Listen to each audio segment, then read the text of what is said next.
তেলাওয়াত করে, কোনো কিতাবাদি করে না।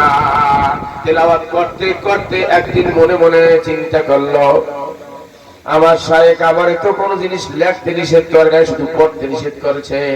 এই চিন্তা করিয়া যে আমি তো লিখতে পারি, তাহলে কোরআন তেলাওয়াত করতেছি, কোরআনের তাফসীরটা লেখা শুরু করে দে। জঙ্গলের মধ্যে বসে কোরআন তেলাওয়াত করতেছে, আমি কোরআনের তাফসীর লেখা শুরু করছি। এই 30 পারা কোরআন এক বছরের মধ্যে এই 30 পারা কোরআনের তাফসীর লিখে ফেলেছে। জঙ্গলের মধ্যে বসে এক বছরের মধ্যে 30 পারা কোরআনের তাফসীর লিখছে। তাফসীরটা লেখা এক বছর হয়ে গেছে, চলে আসছে। আয়েশা নাজিমুদ্দিন কুবরার কাছে বলতেছে, হযরত আমি তো চলে আসছি, এইবার আমাকে বায়াত করেন। বলে ঠিক আছে বায়াত করব, তোমার কারগুজারি শুনি, এক বছর তুমি কি করেছো? এক বছর জঙ্গলের মধ্যে বসে আপনার কথা অনুযায়ী জিকির আজকার করেছি, কোরআন তেলাওয়াত করেছি, কোনো জিনিস পড়ি নাই, তবে আমাকে তো কোনো জিনিস লিখতে নিষেধ করেন নাই, এই জন্য আমি বসে বসে কোরআনের তাফসীরটা লিখছি। কই দেখি তাফসীর আছে, দেখি এক বছর কি তাফসীর আছে। এই তো বড় তাফসীর, এই তাফসীরটার নাম ওই সময় থেকে তাফসীরে কবির হয়ে গেছে। তো বাজারে পাওয়া যায়, এখন অনেক দাম তাফসীরে কবিরের, এই নামই হয়ে গেছে তাফসীরে কবির, অনেক বড় তাফসীর। ইমাম ফখরুদ্দিন রাজি রহমাতুল্লাহ এক বছর জঙ্গলে বসে লেখছে। এখন এই তাফসীর দেখে নাজিমুদ্দিন কুবরা রহমাতুল্লাহ, আপনারা বিরক্ত হচ্ছেন নাকি? নাজিমুদ্দিন কুবরা রহমাতুল্লাহ বলতেছেন, বাবা আমি চাইছিলাম তুমি এক বছর জঙ্গলে থাকবা, কিতাবাদি পড়বা না, তোমার ভিতর থেকে কিছু অহংকার দূর হবে, ইলম সলব হবে, অহংকার দূর হয়ে যাবে, আমি তোমার বায়াত করব। আর তুমি দেখি এত বড় তাফসীর লিখে বানাইছো, এ তো তোমার ভিতর অহংকার আর বাড়াই ফেলছো যে আমি এত বড় তাফসীর লিখছি, এত বড় অহংকার আর মানুষকে বায়াত করতে পারবো না, যাও আমি তোমার বায়াত করতে পারবো না। আসলে বায়াত উনি ওই প্রথম দিনই করে নিয়েছিলেন। প্রথম যেদিন গেছিলেন এক বছর আগে, বায়াত ওই সময় করে নিয়েছেন। বায়াত কাকে বলে? আল্লাহ ওয়ালারা কারো চেহারার দিকে যদি তাকায়, এইটা এক প্রকারের বায়াত। কারো চেহারার দিকে যদি তাকায়, এটাও এক প্রকারের বায়াত। আল্লাহ বলি ওই দিনই চোখে চোখে তাকাইয়া তার বায়াত করে নিয়েছে। কিতাবে লেখে ইমাম ফখরুদ্দিন রাজি রহমাতুল্লাহ আলাইহি ওখান থেকে বাড়ি চলে আসছে।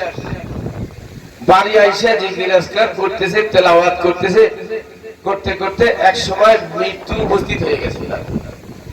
ইমাম ফখরুদ্দিন রাজির মৃত্যু উপস্থিত হয়ে গেছে। শয়তান পাশে এসে গেছে। শয়তান পাশে এসে, মৃত্যুর সময় কিন্তু শয়তান আশেপাশে, এই জন্য মৃত্যুর সময় মৃত্যু ব্যক্তি যারা মৃত্যু সজ্জায়, এদেরকে পাশে বসে তালকিন দিতে হয়, লা ইলাহা ইল্লাল্লাহ তালকিন দিতে হয়, কোরআন তেলাওয়াত করতে হয়, যাতে শুনে শুনে সব করে, আর না শয়তানি উল্টো পাল্টা শিখিয়ে দিবে। তো শয়তান ইমাম ফখরুদ্দিনের কাছে চলে আসছে। আয়েশা বলতেছে, ওই ইমাম ফখরুদ্দিন এখন একটু পরে তুমি মারা যাবা, এই মারা যাওয়ার আগে একটু বলে যাও যে আল্লাহ তিনজন। ইমাম ফখরুদ্দিন বলে, নাউজুবিল্লাহ, আল্লাহ তিনজন হইতে হবে না, আল্লাহ হলো একজন। শয়তানের দলিল খারাপ করতেছে, শয়তানি দলিল, যুক্তি তর্কের দলিল আছে না আপনাদের এলাকায়? আছে না কিছু লোক যুক্তি তর্কের দলিল দেয়? আরে যুক্তির নাম তো ইসলাম না, ইসলাম হলো কোরআন হাদিসের নাম হলো ইসলাম। যুক্তির নাম ইসলাম না, কোরআন হাদিসের নাম হলো ইসলাম। এই যুক্তি তর্ক দেয়, নানার বই আছে না যুক্তি তর্ক দেয়। তো এই শয়তান ওই যুক্তি তর্ক দিয়ে দলিল খারাপ করতেছে। আর ইমাম ফখরুদ্দিন রাজি রহমাতুল্লাহ কোরআন দিয়ে হাদিস দিয়ে এই প্রত্যেকটা দলিলের জবাব দিতেছে যে না আল্লাহ হলো একজন, আর শয়তানের দলিল খারাপ করে বলতেছে আল্লাহ তিনজন। ইমাম ফখরুদ্দিন কোরআন হাদিস দিয়ে বলতেছে না আল্লাহ হলো একজন। হাস চলতেছে, দলিল খারাপ করতে করতে 100 দলিল খারাপ করছে শয়তান। আর ইমাম ফখরুদ্দিন রাজি রহমাতুল্লাহ কোরআন হাদিস ইজমা কিয়াস দিয়ে খালি দলিলের জবাব দিতেছে আর বলতেছে না আমার আল্লাহ একজন। কিতাবে লেখে 100 দলিলের পরেও শয়তান আবার আরেকটা দলিল খারাপ করছে যে আল্লাহ তিনজন। ইমাম ফখরুদ্দিন রাজি রহমাতুল্লাহ কোরআন হাদিস ইজমা কিয়াস দলিল দিতে সব শেষ, এখন আর কোনোটা তো নাই। একবার যাইতেছে তা তো দেওয়া পারতেছে না, এখন কি করবে? এখন স্বীকার করতেই হবে, স্বীকার করতেই হবে আল্লাহ তিনজন, আল্লাহ দলিল লাগবে, দলিল তো দিতে শেষ, এখন কি করবে? কিতাবের মধ্যে লেখে এই সময় ওই যে বুজুর্গের কাছে গেছিল, নাজিমুদ্দিন কুবরার কাছে গেছিল, বলছিল যে আমি তোমাকে এই বায়াত করতে পারবো না। আসলে তো বায়াত ওই দিনই করে দিয়েছিল। উনি ওযু করতেছিলেন, নাজিমুদ্দিন কুবরা রহমাতুল্লাহ ওযু করতেছিলেন। এই ওযু করা অবস্থায় কাশফ খুলে গেছে। আল্লাহ ওয়ালাদের কাশফ খুলে, এটা বিশ্বাস করেন? হ্যাঁ, অনেকে কিন্তু কাশ বিশ্বাস করে না। আল্লাহর ওলিদের, আল্লাহ ওয়ালাদের কাশ হলে এক জায়গায় বসে আল্লাহ যদি ইচ্ছা করে তাহলে এক জায়গায় বসে আল্লাহর ওলিরা সারা দুনিয়া দেখতে পারে। কোন কোন সময়, সব সময় না, যে সময় আল্লাহ তাআলা কাশটা খুলে দেয় এই সময় পারে এক জায়গায় বসে সারা দুনিয়া দেখতে পারে আল্লাহর ওলিরা। নাজিমউদ্দিন কোবরা রহমাতুল্লাহ ওই সময় কাশ খুলে গেছে, উনি দেখতেছে যে ইমাম ফখরুদ্দিন রাজি রহমাতুল্লাহ শয়তান হাতে ধরা পড়ে গেছে, বাজে তখন ভেঙে যাবে। এইটা দেইখা ওযু করা অবস্থায় ওই জায়গায় বসে ওযুর পানি এইভাবে ফখরুদ্দিনের বাড়ির দিকে নিক্ষেপ করছে আর বলে, এই ইমাম ফখরুদ্দিন তুমি শয়তানকে বলে দাও যে এতক্ষণ তো কোরআন হাদিস দিয়ে ইজমা কিয়াস দিয়া দলিল দিছি, এখন বিনা দলিলে বিনা প্রমাণে আমার আল্লাহ এক, আল্লাহ ছাড়া কোনো মাবুদ নেই। সঙ্গে সঙ্গে এই আওয়াজটা ইমাম ফখরুদ্দিনের কানে পৌঁছে গেছে। অবিশ্বাস করলেন নাকি? পারে কিনা যাইতে পারে কিনা? এই একটা গায়েবী এলেম আছে, এইটা শিখতে হলে আল্লাহ ওয়ালাদের কাছে যাওয়া লাগবে। একটা গায়েবী না, সিনা বা সিনা একটা এলেম আছে, বুঝছেন? সিনা বা সিনা একটা এলেম আছে, এটা আল্লাহ ওয়ালাদের কাছে গেলে পাওয়া যাবে, যাইতে পারে। হযরত ওমর রাদিয়াল্লাহু তাআলা আনহু খুতবা দিতেছিলেন আর বলতেছিলেন না, এটা তো জানেন আপনারা সবাই, ইয়া সারিয়াল জাওয়ান, ইয়া সারিয়াল জাওয়ান। সারিয়া যুদ্ধ করতেছে কত দূরে, 600 মাইল দূরে, আর ওমরের মদিনায় বসে মিম্বারের উপর উঠতেছে আর বলতেছে, ইয়া সারিয়াল জাওয়ান, ইয়া সারিয়াল জাওয়ান, অর্থাৎ হে সারিয়া পাহাড়ের দিকে তাকাও, হে সারিয়া পাহাড়ের দিকে তাকাও। তার মানে বারবার তিনবার এটা করার পরে সাবিরা বলে, আমিরুল মুমিনিন এমন তো কোনো সময় বলে না, আজকে বলে এটা বলে না। সারিয়া তো যুদ্ধ করতেছে কোথায়, সে এইখানে বসে বলতে, সারিয়া তুমি পাহাড়ের দিকে তাকাও, মানে মানে ডাকে, ভয়তে তো কেউ কিছু বলে না। সারিয়া যখন যুদ্ধ শেষ করে বাড়িতে আসছে তখন জিজ্ঞাসা করতেছে, ভাই অমুক দিন এত তারিখে জুমার নামাজের সময় আমিরুল মুমিনের কোনো কণ্ঠ শুনছো নাকি? সারিয়া বলে, আল্লাহর কসম, ওই দিন যদি আল্লাহর ওলির কোন এই ওমর রাদিয়াল্লাহু তাআলা যদি আমিরুল মুমিনের কণ্ঠ না শুনতাম, আমাদের শত্রুরা ঘিরে ফেলছিল আমাদের বাকি থেকে সবাইকে। বারবার শুনতেছি আমিরুল মুমিনের কণ্ঠ কানে আসতেছে, এ সারিয়া পাহাড়ের দিকে তাকাও। একবার, দুইবার, তিনবারের দিকে বললাম, আমিরুল মুমিন এখানে আসলো কোথা থেকে? তিনবার যখন কানে আসলো পাহাড়ের দিকে তাকাই দেখি সত্যি শত্রুরা ওখানে সুখ পাইতে রয়েছে। পারে কিনা? পারে কিনা? আল্লাহ ওয়ালারা পারে।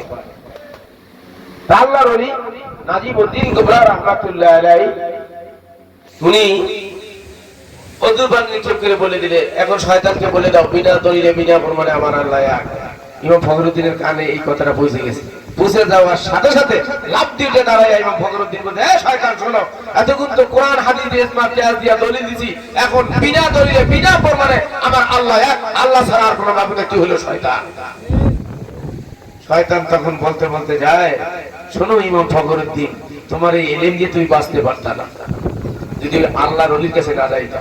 ওই আল্লাহর ওলির নজরটা যদি তোমার উপরে না পড়তো, আল্লাহর ওলির নজর তোমার উপরে পড়ছিল, যার কারণে কাশফের মাধ্যমে তার সাথে নিসবত লাগাইছিল, কাশফের মাধ্যমে তোমার দেইকে এই বুদ্ধি শিখাই দিয়েছে, না হয় আমার হাত থেকে তুমি বাঁচতে পারতা না, তোমার গোমরা করেই ছাড়তো। আল্লাহ ওয়ালাদের সোহবতে যেতে হবে ভাই। আল্লাহ ওয়ালাদের সোহবতে গেলে, আল্লাহর ওলিদের সোহবতে গেলে আপনি আল্লাহর ওলি হয়ে কবরে যেতে পারবেন। আল্লাহ পাক আমাদের সবাইকে বোঝার তৌফিক দান করুন। সবাই মাথা নিচু করে দেই, রহমতের কাঙ্গাল মনে করে বসি, আসামি মনে করে বসি, গুনাহগার মনে করে বসি। আমারে আপনার গুনার খবর আপনি জানেন, আমার গুনার খবর আমি জানি। কোন দিন গোপনে গোপনে গুনাহ করছি দুনিয়ার কোনো মানুষ জানে না, আমার মাওলার কাছে কিন্তু গোপন নাই। এই গোপন গুনাহ লইয়া যদি মারা যাও, জাহান্নাম ছাড়া উপায় থাকবে না। এজন্য বাবারে প্রত্যেকেই মাথা নিচু করে দিয়া গুনার কথা স্মরণ করো। বাবা, তোমার গুনার খবর তুমি জানো, আমার গুনার খবর আমি জানি। বাবারে ঘরের দরজা জানলা বন্ধ করে দিয়া গুনাহ করেছ, আল্লাহ আল্লাহ, দুনিয়ার কেউ জানে না, আমার আল্লাহর কাছে কিন্তু গোপন নাই। এ যুবকেরা, এ পুরারা, এ পর্দারা, এ মা বোনেরা, কোন দিন গোপনে গোপনে মিথ্যা কথা বলেছ কেউ জানে না, আমার আল্লাহর কাছে গোপন নাই। কোন দিন গোপনে গোপনে সুদ খাইছো, ঘুষ খাইছো, পরের মানে টাকাইয়া খাইছ, কোন দিন গোপনে গোপনে পরের জিনিস চুরি করিয়া খাইছ। দুনিয়ার কোন মানুষ জানে না, যার মাল খাইছো সে আজও পর্যন্ত জানে না, কিন্তু আমার আল্লাহর কাছে কিন্তু গোপন নাই। বাবারে, এই গোপন গুনাহ মাফ না করাইয়া কেউ কবরে যাইও না। বাবারে, আল্লাহ আল্লাহ, আল্লাহর মহব্বত ভিতরে ঢুকাইয়া, আল্লাহ রসুলের মহব্বত ভিতরে ঢুকাইয়া তওবা তিল্লাহ করিয়া তারপর মাওলার কবরে যাইও। বাবারে, একজন সাধারণ মানুষও আল্লাহকে মহব্বত করতে পারে, আল্লাহ রসুলকে মহব্বত করতে পারে। বাবা, রসুলপুরে যাইয়া দেখবা কত সাধারণ মানুষ আল্লাহরে এমন ভাবে ডাকে। বাবারে, আল্লাহকে ডাকতে ডাকতে পাগল পারা হইয়া যায়, রসুলের মহব্বতে দুই চোখের পানি ছাড়িয়া দিয়া কান্দে। বাবারে, আল্লাহ ওয়ালাদের সোহবতে যাইও, আল্লাহর নিজের সোহবতে যাইও, তোমার ভিতরে আল্লাহর মহব্বত ঢুকিয়ে যাইবে, আল্লাহর রসুলের মহব্বত তোমার ভিতরে ঢুকিয়ে যাইবে। বাবারে, বলতে পারো আল্লাহ রসুলকে তো আমিও মহব্বত করি। বাবারে, বলতে পারো আল্লাহ রসুলকে তো আমিও মহব্বত করি। বাবারে, আল্লাহ রসুলকে মহব্বত করা, আল্লাহ শুক্রবারে মসজিদ একটু জেলাফি দিয়ে আর বাতাসা দিয়ে মিলাদ দিলে আল্লাহ রসুলকে মহব্বত করা হয় না। বাবারে, আল্লাহ আল্লাহ, আল্লাহ রসুলের সুন্নাত তরিকা নিয়ে সুন্নাত দিয়ে আল্লাহ রসুলকে মহব্বত করতে হবে। মারার তুমি দিয়ারে দিয়ারে লাইলা উকাব্বিলু জাল জিদারা। বাবারে, যে যাকে ভালোবাসে তার জামাটাও তার কাছে ভালো লাগে, ওই বন্ধুর জামাটাও বন্ধুর কাছে ভালো লাগে, বন্ধুর হাঁটাটাও বন্ধুর কাছে ভালো লাগে। তুমি যদি আল্লাহ রসুলকে ভালোবাসো বাবা, আল্লাহ রসুলের সুন্নাত তোমার কাছে ভালো লাগবে, আল্লাহ রসুলের দাড়ি তোমার কাছে ভালো লাগবে, আল্লাহ রসুলের টুপি তোমার কাছে ভালো লাগবে, আল্লাহ রসুলের জুব্বা তোমার কাছে ভালো লাগবে। তাহলে তুমি হইতে পারবা প্রকৃত আশিকে রাসূল। বাবারে, সাধারণ একটা মানুষও কিন্তু আল্লাহ রসুলের আশিক হইতে পারে। বাবা, বাবারে, তুমি আমি পারবো না এমন না, একজন সাধারণ মানুষও রসুলের আশিক হইয়া কবরে যাইতে পারে। বাবা, হযরত বেলাল রাদিয়াল্লাহু তাআলা একজন সাধারণ মানুষ ছিল। বাবা, যেমন ছিল কালো তেমন ছিল তোতলা, আবার ছিল গোলাম, কিন্তু আল্লাহর রসুলের এমনই আশিক হয়েছিল। এই কালো মানুষটা, তোতলা মানুষটা, আল্লাহ আল্লাহ, এই গোলামটাকে আল্লাহ রসুল আজাদ করিয়া মসজিদের নববীর মুয়াজ্জিন বানাইয়া দিয়েছিল। আর সাধু বলতে পারতেন না, আর সাধু বলতেন, শির উচ্চারণ করতে পারতো না। তারপরে এইটাকে আল্লাহ রসুল এত ভালোবাসেন, আর এইটাও আল্লাহ রসুলকে এত ভালোবাসে, আল্লাহ রসুল ভালোবাসিয়া মসজিদের নববীর মুয়াজ্জিন বানাইয়া দিয়েছে। আল্লাহ রসুলকে কেমন ভালোবাসিল আল্লাহ। আল্লাহ রসুলের ইন্তেকালের পরে বাবারে, হযরত বেলাল আল্লাহ আল্লাহ মদিনার গলিতে গলিতে হাঁটে আর কয়, এই মদিনার গলিতে গলিতে আমার রসুল হাঁটত, আমি বেলাল পিছনে পিছনে হাঁটতাম। এই মদিনার গলিটার আল্লাহ রসুলকে দেখা যায় না, যেই মদিনায় আল্লাহ রসুলকে দেখা যায় না, আমি বেলাল আর সেই মদিনায় থাকবো না। রসুলের রওজার কাছে যাইয়া দাঁড়াইয়া এইভাবে ইশারা করিয়া বলতেছে, ইয়া রাসূলুল্লাহ, এই মসজিদের নববীতে যদি আমি আযান দেই আপনি আর ইমামতি করাবেন না?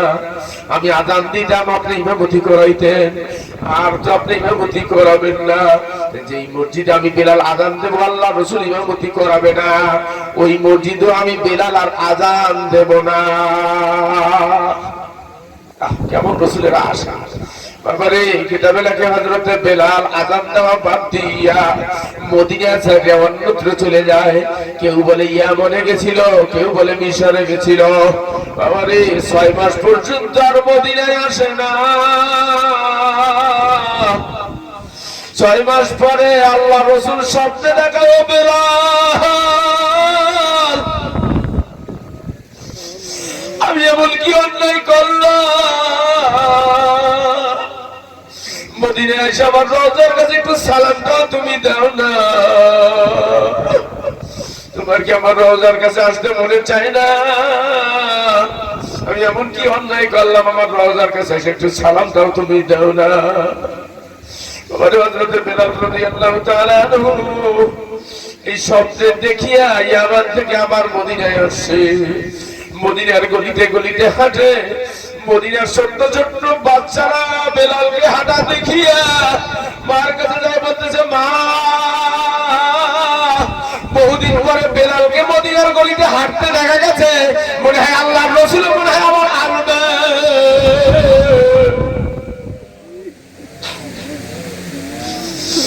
ও নবীর আশিকেরা, কত মানুষ তো হজে যায়, কত মানুষ উমরায় যায়। আল্লাহ সুখে বেলাল নামে একটা বাজার আছে, একটু ওই দিক দিয়ে হাঁটাহাঁটি করে আসিও।